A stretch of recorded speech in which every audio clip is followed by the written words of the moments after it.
Hey, what's up everyone, it's the Blue Fang, and today I'm gonna take over 1,000 jutsus and subtract them down to 5. Yep, I know there are a lot of jutsus and there are some you may love that might not be on this list. This list will be also my 5 personal favorite jutsus and not the 5 strongest one. I just had to get that out of the way. But like always, if you're new, hit that like button and subscribe. And let's get into this list.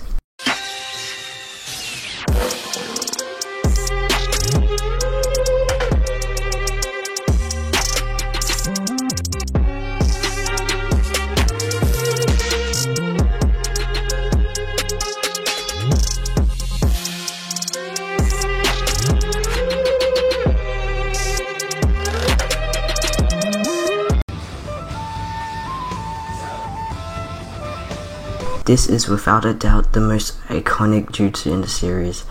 I mean, some of you might actually argue that the Rasengan is the most iconic, but the thing is, Naruto wouldn't even be able to be using the Rasengan without his shadow clones.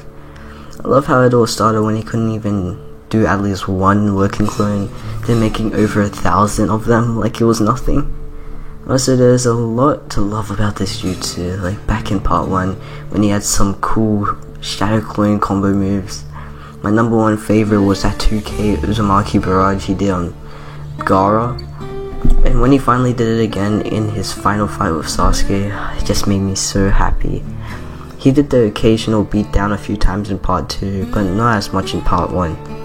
Cause you know, a lot of characters acquired a lot new hacks jutsus near the end.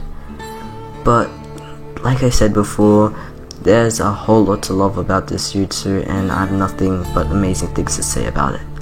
So let's get right to number 4. What's not to love about this awesome jutsu? Originally used by Pain, the Chibaku Tensei is one of the most loved Rinnegan abilities. I mean, it just made the show have the best shots. Like, look at this picture of Naruto and his 8-tail form coming out of it. Who wouldn't like this? Like, I could have this as my wallpaper. Madara also used this in his 6-pulse form and throwing them like meteors. Like, oh man, that scene was just amazing. This jutsu is so good that Sasuke had to even clap his hands together and trap all the tail beasts at ease. And after that, he acquired like this awesome new upgrade to his Susanoo. I think I said enough great things to say about this. So let's move on to number 3. So I think it's safe to say when we saw this jutsu go into the 8th gate, it was a really epic moment in the series. I love how people who can't even use ninjutsu or genjutsu can be way more OP than people who can use them. Like, we have Guy and Lee who can't even use any type of ninjutsu or genjutsu, and we have like some other fodder characters that can use ninjutsu and genjutsu. They're probably not even as OP as both of them. And seeing all the gates in action, it made them really memorable, seeing example Lee vs Gaara in the Chunin exam. Everyone already thinks that's the best fight in part 1, and I think so too. The fight showed how the real underdog Lee gets a chance at greatness before getting crushed by plot. Yes, plot. And another fight, Guy vs Madara. This fight was just so good. We got to see the 8th gate in action for the first time. The 8th gate of death versus Madara in the 6th pulse form. Oh man.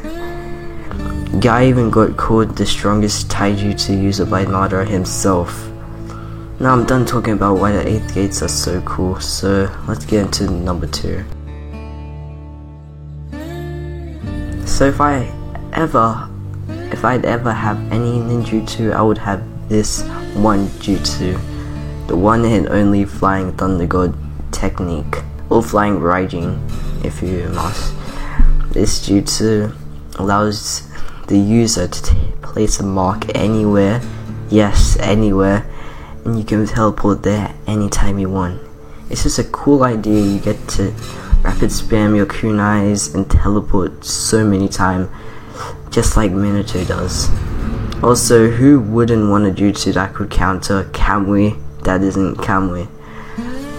There isn't anything bad to say about this jutsu, since it's one of the best ever made. So let's just go into number 1. So if the Flying Thunder God technique wasn't even a thing, I would have this hacks of a jutsu. Yes, the Kamui is the most controversial jutsu in the entire series. I mean, when we first got introduced to Obito's Kamui ability of intangibility, he was just a pure troll. I mean, he was just trolling with them. Who wouldn't even want this ability? Also, you get your own personal dimension just for you, so if you wanna just relax by yourself from people, just open up a dimension, there you go. I like this really cool idea. You get 2 abilities in one Mangekyo Sharingan. Intangibility and having your own dimension.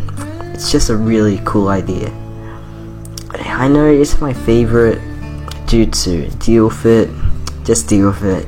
I know this is pretty controversial, but the Kamui is just my favorite. Deal with it. I'm done. So if you enjoyed this list, don't forget to subscribe and like.